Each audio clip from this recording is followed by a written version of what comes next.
Hey everybody, welcome to Transform Stress and Guilt into Connection and Balance with strategies you already know. I'm Cassandra Pickett, licensed marriage and family therapist and certified clinical coach, and I help leaders and high achievers create calm, strong connections at home. Let's get into it.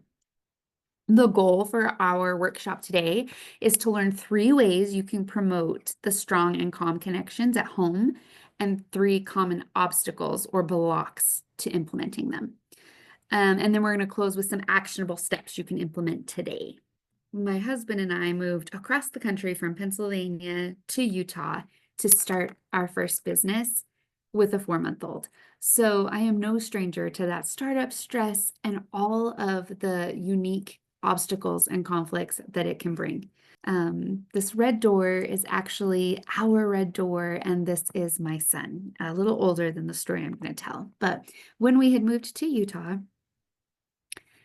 uh, we started a service business, and my husband was out pounding that pavement, knocking doors, doing services. He was working a ton, and I was predominantly taking care of the kid. He wanted me to do like the CSR phone calls for the business, and I was super opposed to it. So, I hate phone calls. Worst jobs I've ever had are CSR jobs, taking phone calls. I loathe it. It actually gets me a little depressed. Also, I'm nursing this baby, and the idea that I would have to be at the mercy of when the phone rings and be able to log on and be on the computer and talk to people was just very off-putting to me. So I, in no certain terms, was like, absolutely not. I'm not doing that.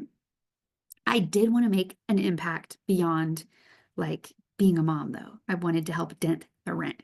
So I worked with the landlord, and I would go out and paint the doors of the apartment complex red. I would put baby in the ergo carrier and go out and just paint doors. I felt so good about it. I was contributing in a meaningful way financially as well as with my life as a mom, right? So, spoiler alert, that's not how my husband saw it. I had set a really strong boundary, but the way I communicated it and the way he avoided communicating about it created a budding resentment. So each time I was out there feeling proud of this work I was doing on the doors, my husband was seeing me with the baby on me working like I said I didn't want to do. I didn't have enough clarity and open communication for him to understand the whys behind my no. We'll kind of refer back to that story as we go through. So we learned through the sweat and tears and trial and error while raising these little dudes how to do startups, how to do business, how to do family. And I love to disrupt that belief that you can't have it all, because you can. It just takes some unique skills that you probably already have as a high achiever that you just need to translate home. So getting into it, been there, done that. As we go through this, if you note, if you feel tagged, you note that you're really connecting with one of these, go ahead and jot it down. But these are things I hear from clients on the daily. I'm so drained by the time I get home, I don't have the energy to give my family my best. I'm constantly torn between wanting to excel at work and feeling like I'm missing out at home. It's easier to solve problems at work than it is to deal with the emotional needs of my family. I'm juggling everything, but nothing feels like it's getting done well. Anything ringing a bell yet? Are you kind of seeing you or your partner in any of these statements? I'm great at managing a team, but I feel clueless about managing family dynamics. My partner feels like they're on the back burner, but I don't know how to change that without sacrificing my career. So, true story. My client really wanted her partner to take her out on dates, to plan the date, initiate it, and just take her out. Quality time and that initiation from him were really meaningful to her. He was not doing that for whatever reason. One day she walked into the home office and he was scheduling a golf activity outing for his whole team. So he was calling the golf place. He was making the invitations. He was making all the accommodations, scheduling everything, deciding where they'd go to dinner. And it broke her heart, because all this time she thought her husband was lacking the necessary skills to take that initiative and prioritize her. And in that moment, she realized he was good at those things. He had those skills. He just wasn't using them with her. So 3 common leadership skills we see people using are delegation, communication, and prioritizing. So let's start with delegation. Great leaders don't do it all. They make sure everything gets done. So if you are a strong delegator at work, but not at home, you probably struggle with boundaries. Moving to our second obstacle, strength and obstacle, communication. So at home, same as in business, the best teams thrive on understanding, not guesswork. So if you are a strong communicator in your teams at work and in the world, and you're having a lot of miscommunication or bickering or lack of communication at home, a common reason for that is fear of specific outcomes. You're afraid of what will happen if you communicate, if you have that hard conversation. What will the consequences be? And then prioritizing. So people who are strong prioritizers at, at work, but that aren't translating that home, like in that golf example, that is building resentment in your relationships. So don't let your home life be the leftovers. We want to serve up all our best attention and energy to the places that matter most. So these skills of boundaries, of delegation, communication, and prioritizing are either translating home and creating strong teamwork, or they are not, and they're creating resentment. So we're going to start off here with the delegation. Delegation requires boundaries. So boundaries aren't walls, they are guardrails to keep your life on track. So some signs you are not utilizing boundaries, at home. Constant overwhelm. Always feeling like you're juggling too many things and that you don't have that time to breathe, right? Saying yes when you mean no, overcommitting, guilt, fear of disappointing others, what their reactions might be. Blurred lines between work and home life, constantly answering emails, handling work tasks during family time, things of that nature. Taking on more than your fair share. So we see this a lot with that mental load, handling everything, while other members of the family remain passive. And then a lack of personal time, not having time to unwind, enjoy hobbies, relax, have true comfort, physiological self-soothing. And this also will manifest with physical signs. So headaches, poor sleep, other stress-related symptoms from pushing yourself too hard and not setting boundaries. I will note sometimes the boundaries are for someone else, how you want them to treat or respect you, and other times the boundary is for you, what you won't or will do. So how much time you will spend on your phone, what time you will be home, how often you're doing X, Y, Z. So the boundaries can go both ways. Communication. And these are either, you're either going to kind of, I said, do you feel seen? Do you feel tagged? You'll see yourself in these examples, or you'll see your partner, things that they're saying to you, complaints that they're making. You might hear them versus feel them. So the way you communicate at home writes the story that your family lives by. So it starts, for an example, starts innocently enough. Dinner's done, dishes are piled high, and you assume your partner will handle the dishwasher because they should know how, right? They know. But instead of stepping in, they plop down on their phone and you're just left seething by the sink. You don't say anything at first. It's not worth the fight. They should know, but they didn't do it. The silent treatment starts to kick in. They don't even notice. They're just chilling on their phone. So then your unmet expectation starts bubbling into like pure frustration. So after you clean up and go in to watch a show with them, before you know it, you're snapping at your partner and they look genuinely confused. They're like, what is the big deal? Which only fuels your frustration more, right? So you're feeling unheard and unseen, that you're carrying the weight of the home responsibilities all alone.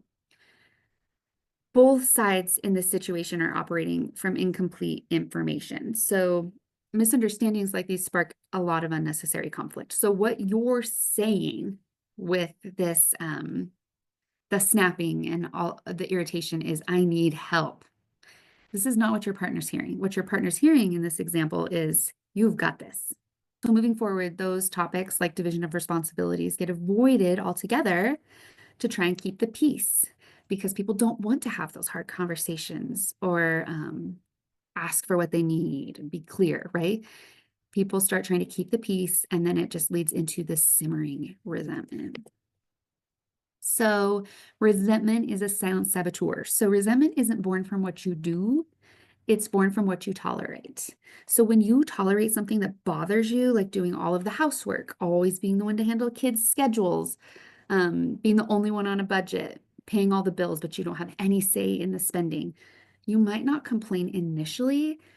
You might tell yourself it's easier to just do it. It's not worth the fight. But over time, those small things you're tolerating build up. You start to feel taken advantage of, even if you never explicitly say what you needed or wanted.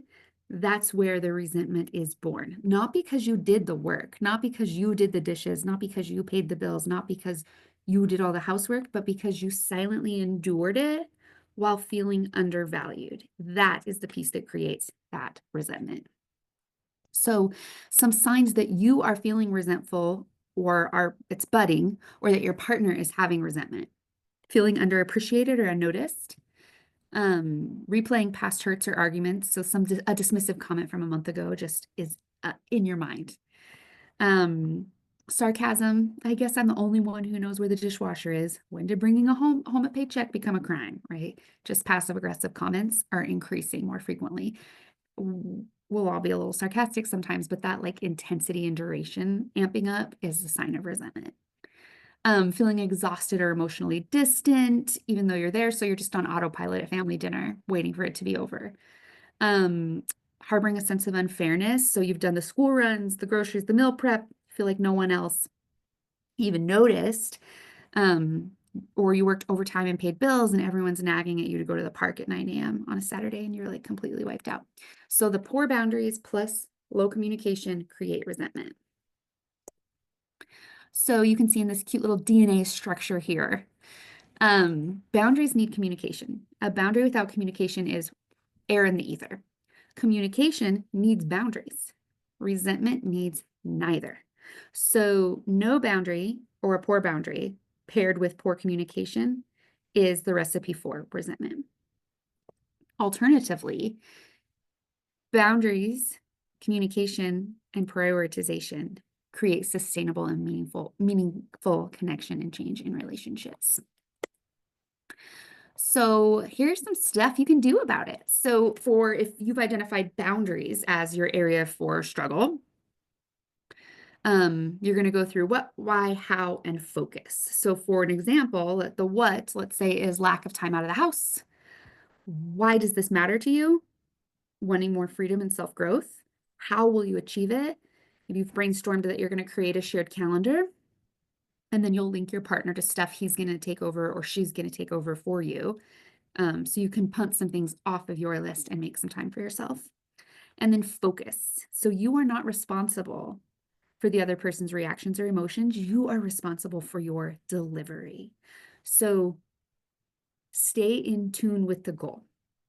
A lot of my clients tell me, I would set this boundary. Let's take this one, for example. Like I would make that shared calendar to be able to make time for myself, but I know how my partner's going to respond. I know so-and-so will LMNOP XYZ. That part doesn't matter. You are not responsible for how someone perceives or receives the boundary. You're responsible for delivering it and following through with it. So that's a big hang up for people. Our goal is cooperation, not that the other person really loves that we set this boundary. So we are wired for homeostasis. So it's like if you're playing Monopoly and you've played the same rules for your whole life, and one day the person you're playing with says, we're not going to do it that way anymore. We're going to play like this. And they change the rules.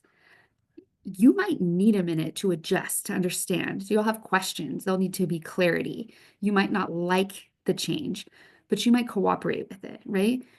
People need a little grace when we change the rules of engagement while they get used to the change. That's just kind of how it goes. So trusting that somebody that cares about you will learn to cooperate with your boundary. That's the goal, not that they're like, thank you so much for setting that boundary. You're so smart and wise. I'm so glad you did that. That's not going to happen.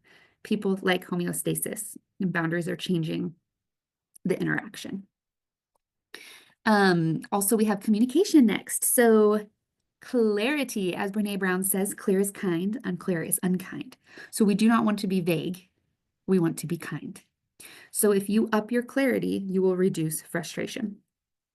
You're going to stay on topic, avoid derails. So if the person you're speaking with brings something else up, a lot of times people get defensive and they'll bring up, like I bring up something I need from you, and you start telling me how I don't do that thing, or that you've asked for something, right? You want to stay on topic. So kindly just reframe it. So I'd love to talk to you about that, but let's finish what I brought up first.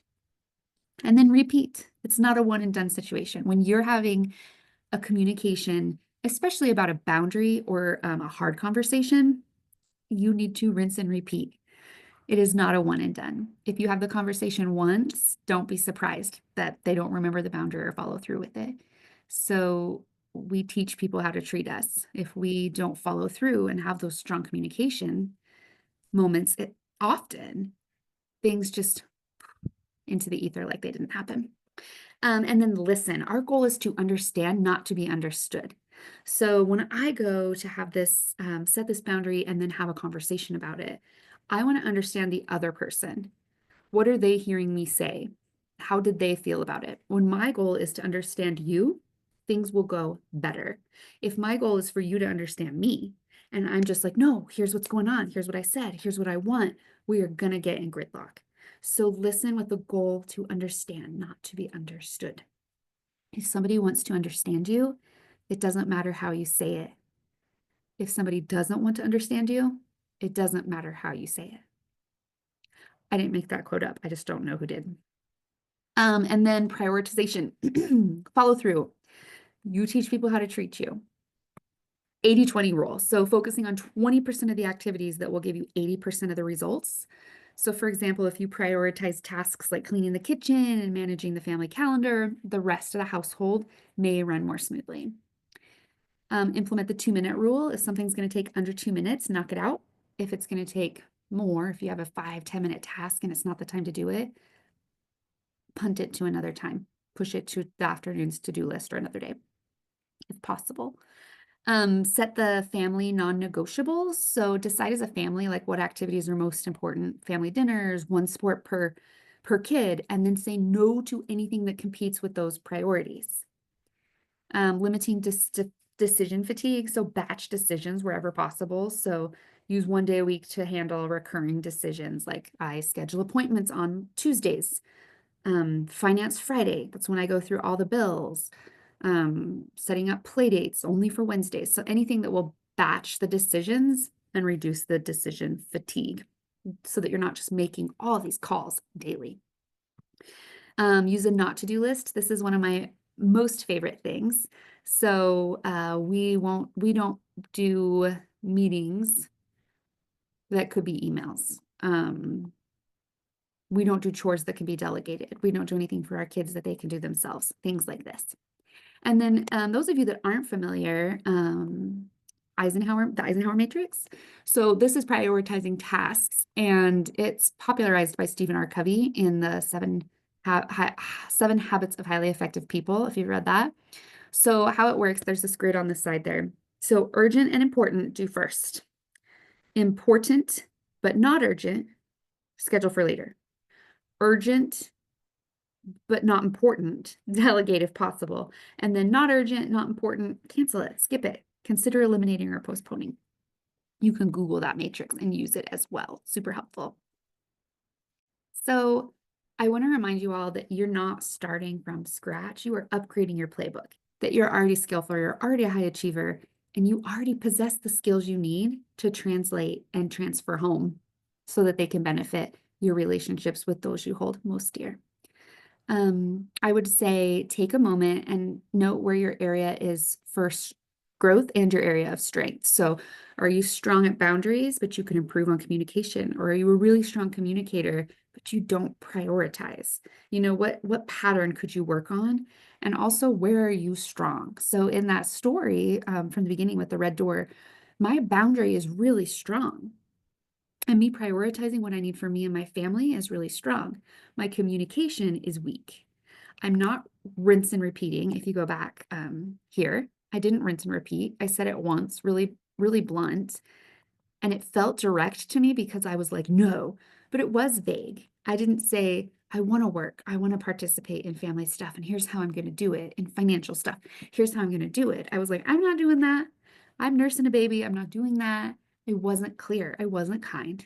I did not rinse and repeat. Prioritizing what I need for me and my family is really strong. My communication is weak. I'm not rinse and repeating. If you go back here, I didn't rinse and repeat. I said it once, really, really blunt. And it felt direct to me because I was like, no, but it was vague. I didn't say, I want to work. I want to participate in family stuff. And here's how I'm going to do it in financial stuff. Here's how I'm going to do it. I was like, I'm not doing that. I'm nursing a baby. I'm not doing that. It wasn't clear. I wasn't kind. I did not rinse and repeat. So that's where I was able to pump up my skills. An area for growth was really communicating effectively. Again, write down that area for growth, something that you want to tackle, and then the mechanism for change that you're going to try. And I want to share a quick client success. So my client, business owner, mom of two, she really just felt like a jack in the box. She was going to work, she was running a business, she was just winding up all day. And when she got home, bum, bum, bum, ba, da, da, da, da, bum, she called it her crazy. Her crazy would pop out. By the end of her 6-week coaching program, she became calm. She was a champion at hard conversations, and everything that was inflamed in her relationship with her husband and her kids had calmed down. She actually discovered that she wasn't having those hard conversations, but she's an Enneagram 8, and she was actually really good at having direct, hard conversations. She reached out to me a year after her coaching had ended, and she hadn't realized it when she entered coaching, but her partner's drinking was a core resentment for her. And once she let go of her stress and that jack in the box disappeared, so did his drinking. He's been sober for over a year, all because she used her innate communication instincts. Her message became clear and absorbable. Her message was no longer getting lost in her mess. So instead of feeling like she was controlling him, her partner was able to see that she had an unmet need and had resentment. And he didn't want that in his relationship. He didn't want to be controlled. But once she shifted how she approached it, he was able to see that she wasn't trying to control him. She had an unmet need. Stories like this are why I do what I do. I live for these before and afters, and I'm honored that you came to this workshop, and I hope that you can implement these strategies into your life. If I can ever assist you, email me. Even if you're not signing up for coaching, I love supporting. So if you want to do a free strategy call, you can get on my calendar. You can follow me on socials, Cassandra Pickett Coaching. And here's my email. It's hello@cassandrapickett.com. So feel free to reach out anytime. I'm always happy to talk with people and help them strategize. See you in the next one.